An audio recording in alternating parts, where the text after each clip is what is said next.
Inkosi ngibusise.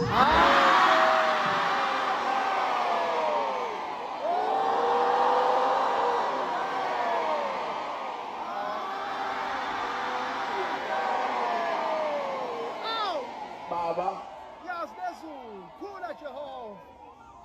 Nkosi yasezulwini Oh my God. yazwezulu abantwana bakho baba baphethe ikaphe ezimbili lapha bathi abantwana yabaselwe khona la esontweni bala wabheka uZulu bathi banyathelisa ubaba banika ubaba isobho ukuthi mayise engene lapha kade suke ezweni lidwe kangaka afika phunge isobho mayifika ekhaya labangcwele ehleli lapha abantwana bakho benanda wonke namaphethelo kumaya lokhu kwenkosi yamaNazaretha bathi isipheko sasezulwini bacela emakhaya shembo engcwele kuphela ukuhlupheka nakulelizwe lapha Nkosi hlaselwe izingane iphuca abantu izinto zabo siyibiza ngewesi siyacela shembo engcwele ukuthi inthandazo yethu nesicelo sethu ukuthi ushembe njengoba senyathelela ekhanje kuphele konke lokuhlupheka nezingane ezihlasela abantu abadala zibuyelwe ngonembezi izingane.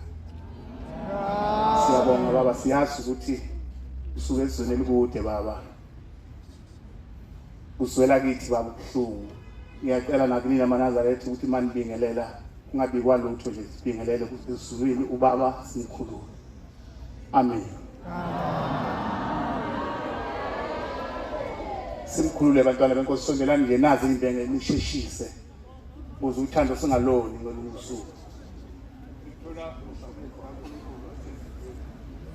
Baba kukhona izindlu baba abantwana bakho bayakha la ekhaya uthi ngoba nasikhathi asikho nje bakhele uma bonke nje uNkulunkulu wayishilo ukuthi uyathanda ukuthi afike engajahile kulomuzi bayakhaka abantwana bakho bacela isibusiso baba sokuthi kushaya uDisemba sekuphelile ukwakhe ukuze uNkulunkulu enza kuthandayo emzini wakhe.